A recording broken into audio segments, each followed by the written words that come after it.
नमस्कार साथियों, स्वागत है आपका अपने इस चैनल पर। और आज अपन एनसीईआरटी कक्षा 10वीं एमपी बोर्ड का पार्ट 6 शुरू कर रहे हैं, जिसका नाम है त्रिभुज। तो त्रिभुज के लिए और प्रश्नावली शुरू करने से पहले थोड़ा सा अपन बेसिक समझेंगे, क्योंकि जब तक आपको किसी पार्ट की बेसिक जानकारी नहीं होगी आप कोई पार्ट अच्छे से नहीं कर पाओगे। और अगर अच्छे पार्ट करने हैं, आपको अच्छे समझनी है गणित को, बहुत लंबे समय तक गणित अच्छी बनानी है, तो आप इस चैनल पर बिल्कुल सही हैं। आपको सारे वीडियो ऐसे देखने हैं, क्योंकि हाँ, हमारा सेटअप थोड़ा सा ऐसा है कि आजकल के डिजिटल वाला नहीं है, लेकिन आपको जानकारी बिल्कुल सटीक मिलेगी, अच्छी मिलेगी, आसान तरीके से, आसान भाषा में मिलेगी आपको। तो आप एक बार थोड़ा सा इस चैनल पर बने रहें, वीडियो देखें लगातार, आपको पता चलेगा कि आपको बिल्कुल अच्छी चीज़ें मिल रही है और समझ में आ रहा है बिल्कुल। ठीक है। त्रिभुज के अगर पार्ट की बात करें अपन, तो सबसे पहले अपन बेसिक में समझेंगे कि त्रिभुज क्या होता है। इससे पहले भी आपने नाम सुना होगा इसका, कक्षा 9 में भी इसका आ जाता है, लेकिन यहाँ से अपन फिर कोई एक बार बेसिक से शुरू करते हैं कि त्रिभुज में क्या होता है कि सबसे पहले हम ये लिखते हैं कि तीन भुजाओं की एक बंद आकृति होती है। ठीक है, उसको क्या बोलते हैं? त्रिभुज बोलते हैं। और थोड़ा सा नॉर्मली इसमें आपको ध्यान रखना है, तो इसमें भुजाएं होती है और कितनी होती है? 3 होती है। और इसमें कोण होते हैं, कितने होते हैं? 3 होते हैं। ठीक है।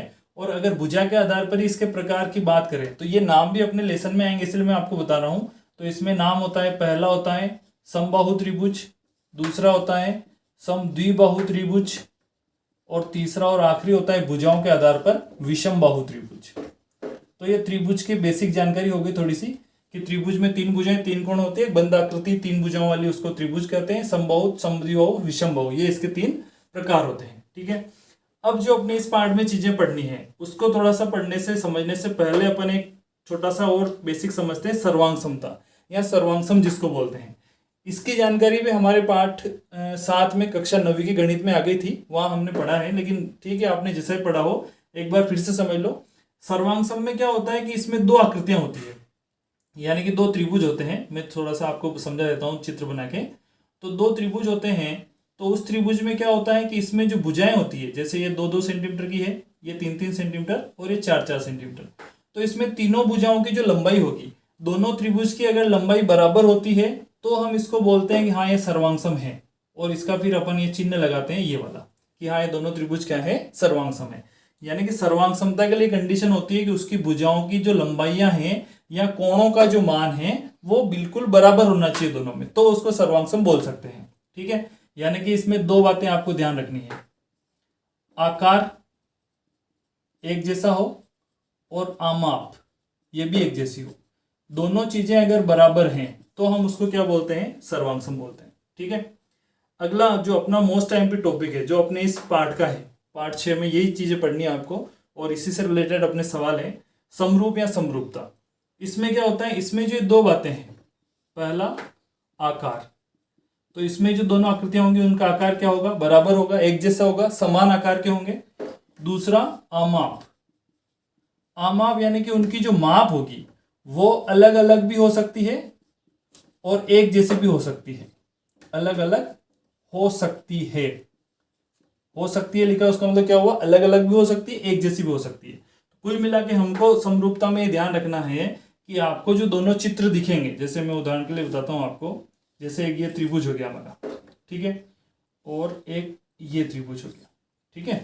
तो आप इन दोनों को देख के, डायरेक्ट अगर देख के ही पूछा जाए, तो आप बता सकते हो कि दोनों क्या है? समरूप है, क्योंकि दोनों का जो रूप है वो एक जैसा है। समरूप का नाम का मतलब भी है, सम मतलब बराबर, रूप मतलब एक जैसा।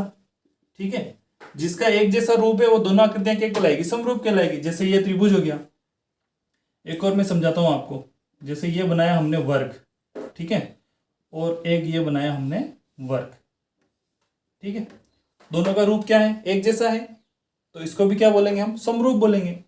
एक बनाया जैसे अपनों ने ये व्रत, ठीक है, और एक बनाया अपनों ने ये व्रत। ठीक। तो ये भी क्या है? दोनों का रूप एक जैसा है, तो ये भी क्या है? समरूप है। तो इस प्रकार ऐसी 2 आकृतियां, इसकी परिभाषा भी कभी कभी पेपर में आती है, आपको ये भी समझनी है। समरूपता की परिभाषा या समरूप की परिभाषा में क्या लिखेंगे? ऐसी 2 आकृतियां, ऐसी कोई आकृति जिनका आकार समान हो, आमाप अलग अलग भी हो सकते हैं, वह आकृतियां समरूप कहलाती है। ठीक है। ये इसकी परिभाषा बहुत सी बार पेपर में है, आपको ये भी ध्यान रखनी है।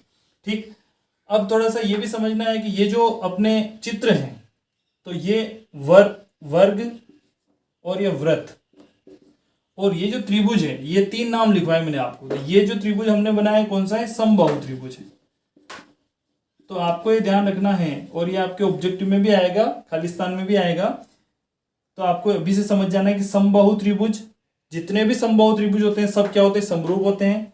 जितने भी वर्ग होते हैं सब क्या होते हैं, समरूप होते हैं। जितने भी वृत्त हैं वो सब क्या होते हैं, समरूप होते हैं। तो ये 3 पॉइंट आपको यहीं से ध्यान रखने ऑब्जेक्टिव में आते हैं। बहुभुज की बात करें, यानी कि अगर इनसे ज्यादा भुजाओं वाली कोई आकृति आएगी तो उसमें क्या होता है, उसमें 2 चीजें रहेगी कि उसके जो कोण होंगे दोनों बहुभुजों के, है ना, वो क्या होते हैं, आपस में बराबर होते हैं। अगर कोण बराबर हैं उस बहुभुज में, और जो भुजाएं हैं, भुजाएं कैसी है, समानुपाती है। भुजाएं कैसी है, समानुपाती है। तो उस कंडीशन में हम बहुभुज को क्या बोल सकते हैं, समरूप बोल सकते हैं। यानी कि बहुभुज के लिए 2 बातें जरूरी रहेगी कि उसके कोण, संगत कोण बराबर हो और भुजाएं समानुपाती हो, समान अनुपात में हो, तो बहुभुज भी क्या कहलाएगा, समरूप कहलाएगा। तो ये पार्ट 6 की जो बेसिक जानकारी, अगर आपने इसको अच्छे समझ लिया तो आगे पूरा पार्ट आपको सिंपल अच्छे समझ में आ जाएगा।